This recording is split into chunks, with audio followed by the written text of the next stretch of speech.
Hey guys, and welcome back to another video about me talking about my chess studies. Sorry it's been so long since my other upload. I will promise to make other videos shorter and sooner, maybe 3 or 4 days.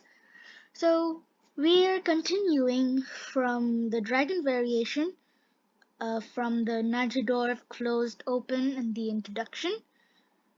So here it is.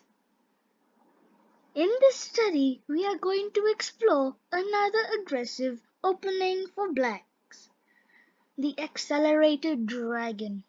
So the first move you would know, because if you've watched my other video, then you would know that almost all the variations of the Sicilian start with the open Sicilian. So it's e4, c5, and then knight f3, which is a simple developing move and is also very common in the Sicilian. So black plays knight to c6. Black responds with knight to c6 to control the e5 and d5 squares. So when we go to d4, we capture, and we capture with the knight. But here they play g6. Now tell me why they put the pawn to g6. I'm giving you 10 seconds.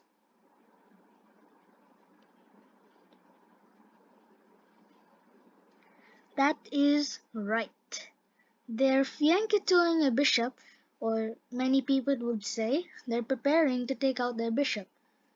So we put our other knight out, and then here are some other variation moves you could also play, which is you could capture the knight,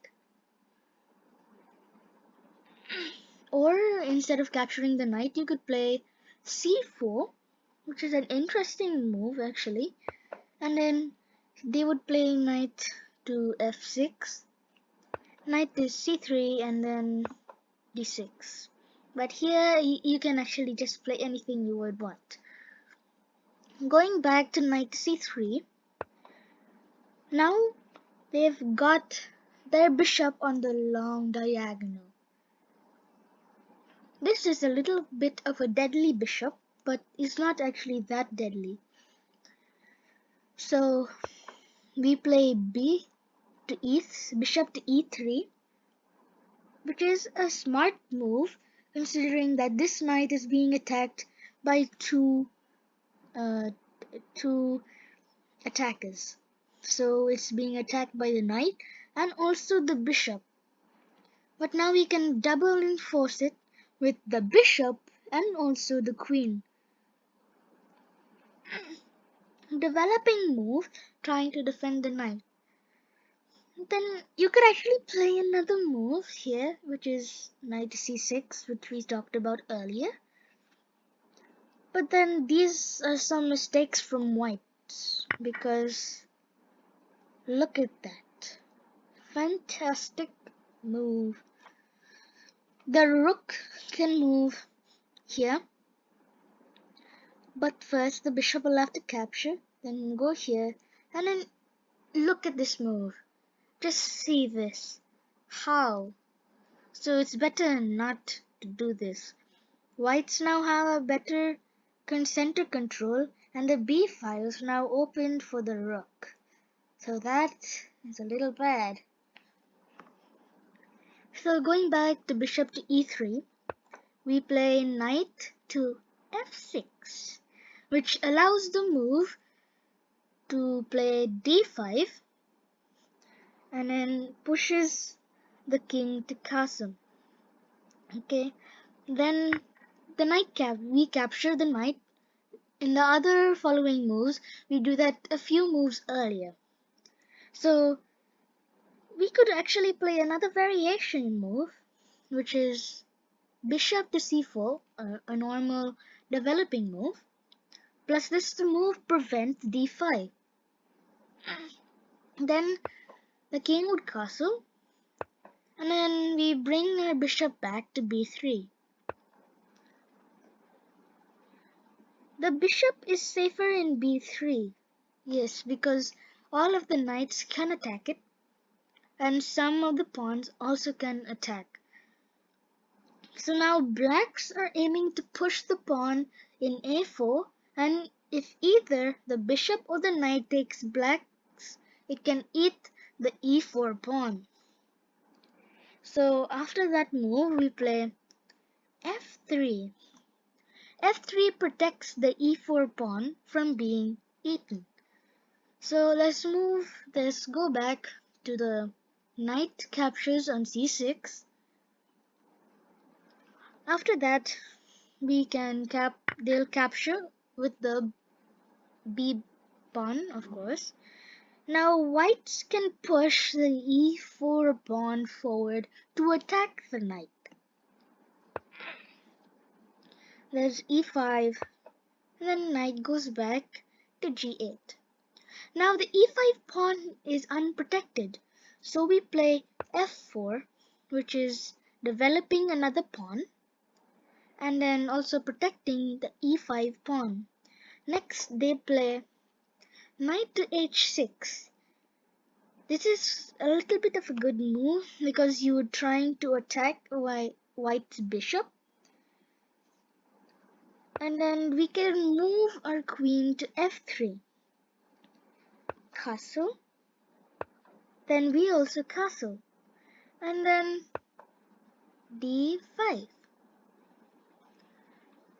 According to Stockfish, blacks have an advantage of minus 0.3%. So after d5, we move h3, queen to a5, which they just have to bring out their bishop, but the bishop is stuck to actually checkmate it. So here is the end of the chapter, from rook to d4, almost preventing checkmate. So the next chapter will be the hyper accelerated dragon. I know there's a lot of dragons though. This chapter we're going to go over the hyper accelerated dragon, in which blacks move g6 in the second move actually. So e4, then c5, knight to f3, and then g6. G6 is why they want to do it. Why do they want to do it? I'm giving you 5 seconds this time. Of course, as we learned from the accelerated dragon, they are going to fianchetto to our bishop, or most people say, prepare to take out their bishop. So then we move d4, and then they capture the pawn. But there are a lot of variation moves for this. They can move their bishop instead of capturing to double attack the pawn. And actually, this funnily is called the hyper accelerated pterodactyl. So we're naming mythical beasts now. Actually, pterodactyl is not a mythical beast, but is a dinosaur. So after that move, we play captures, of course. Who would not capture a pawn? But that move. Look at that move. That is your mistake, my friend. So whites will play c3. Here's quite a stunning move from black. Wait. This. Look at that move. Actually, I was just kidding. That is a normal move for people to play. So, going back to c3, preventing the bishop, but does not prevent the queen from capturing c5. Here, what You might be thinking, what the? Yeah, the bishop captures, check, captures with the pawn. Oh, now you're screwed, white. You're screwed. So we play the bishop, which protects his pawn, but we can capture the c5 pawn. That is almost a checkmate if you got your bishop inside the arena. So moving back to the d pawn capturing on c5.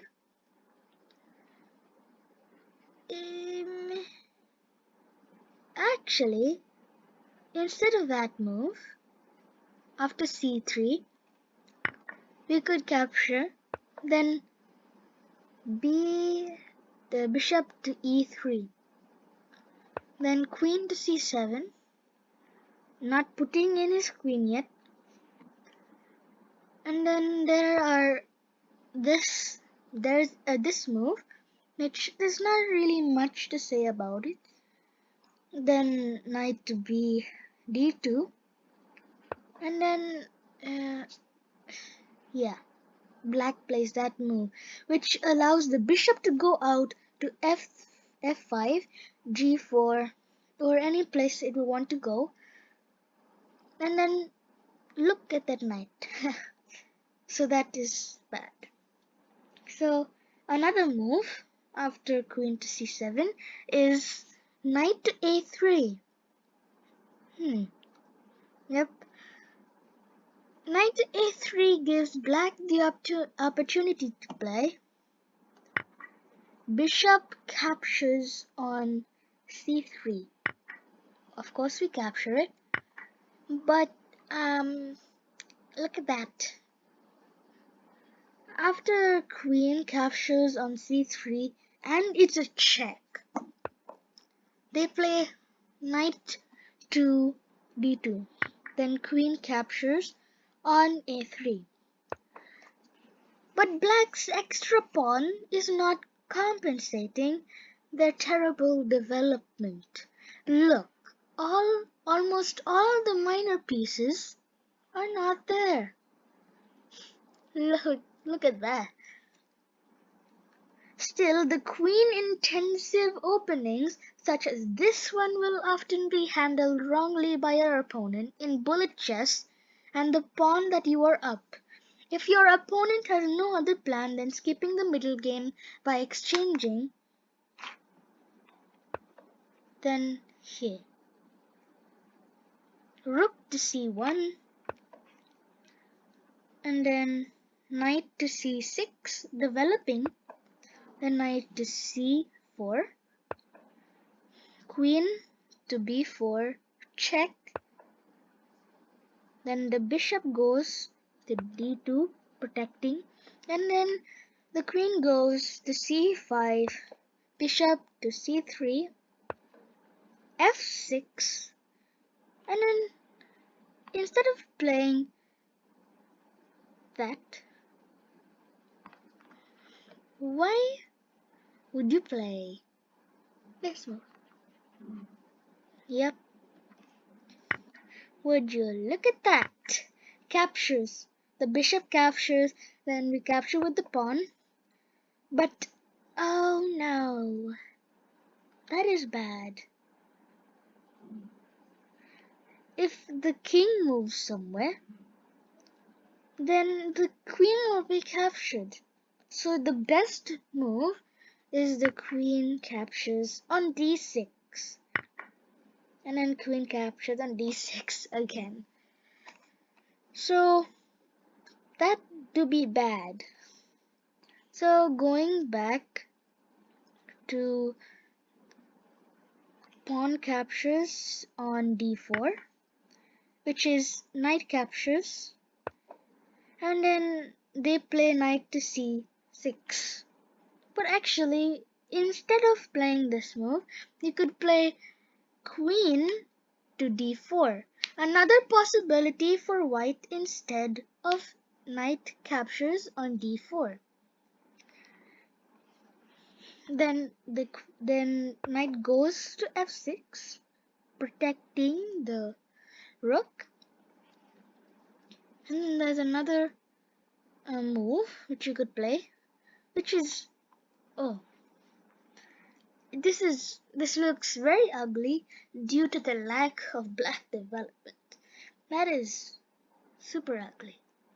So we're going back to knight to f6. After that, we go to e5, which attacks the knight. The knight to c6 threatens the queen. Then queen a4, knight to d5.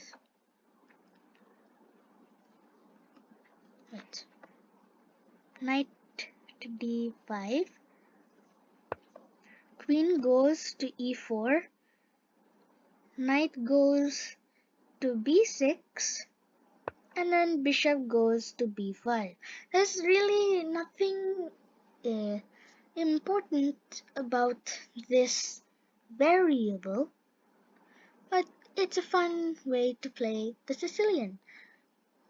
Going back to knight captures on d4, we've got knight c6, knight to c3, bishop goes to g7,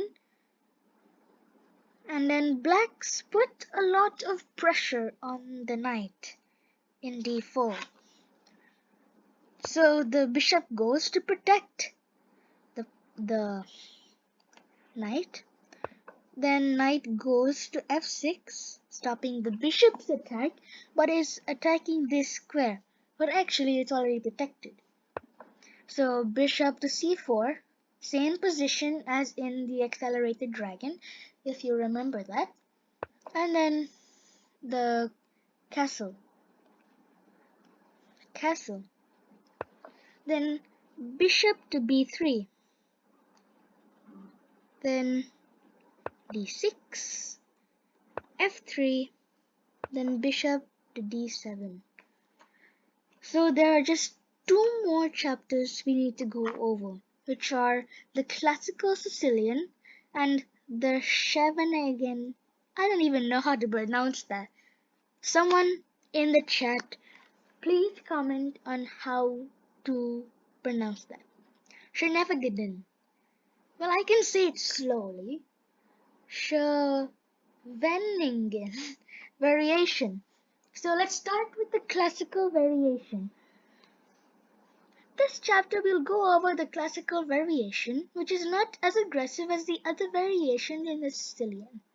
So there's e4, c5, knight to f3, then knight to c6. Instead of classical Sicilian, you could call this the old Sicilian. Then d4, pawn captures on d4, then knight captures on d4, knight to f6, knight goes to c3, and then d6. This is the classical variation, or the old Sicilian, which is actually not commonly used in the modern days, but I actually used it one time in the chess. I don't think it was in the chess, it was in another website. Yeah, it was in another website, yeah. So after that, we play bishop to e3. Bishop to e3, they play g6. And then queen to d2, bishop g7, already fiancatoing a bishop. Then f3. And then look at that. We could move our pawn to g4 and then move and develop your bishop to c4 or also castle. So bishop to c4. Instead of developing a bishop, you could play castle, which is also a good move. Then the knight will capture. We capture back with the bishop. And then bishop to e6. Well, that's a problem. So after that we play king to b1. Then queen goes to to c7. Then h4, which is, yeah, a good move, but I don't usually play it when I'm playing this classical Sicilian. And then rook goes to c8. So this is the end of the variation. It is now going back to bishop to c4. There is bishop d7, preparing to take the rook out, and then castles, and then rook c8, lining it with the king. Then bishop goes to b3, knight to e5, and then king to b1. Out of danger. So this is the last thing I'll be talking about, which is the Scheveningen variation. So you could actually play this yourself. I will just put the link in the description. You could take these quizzes if you've already learned all of these variations. So this chapter we'll be talking about the Scheveningen variation. So the first move is e4, c5, knight to f3, and all the open Sicilian stuff. d4, d6, d4.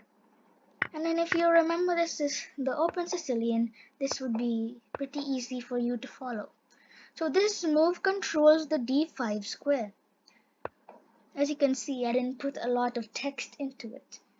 So bishop to e3, developing a bishop, a6, and then bishop goes to e2, trying to take it out over here. And then queen goes to c7, b castle, and then bishop to e7. This position can be achieved after the Nadador variation as well. Then f4, castle, g4, we're trying to overtake the knight, d5, and then we capture, they capture back with the knight. Then we capture the knight, and then actually this is a whole lot of trading. We move our bishop to f3, and then rook to d8. That was the fastest chapter we ever done. So this is the end of the video. Please like, subscribe, and comment on the video which was your favorite chapter. So bye guys, and I'll see you in the next video. Peace.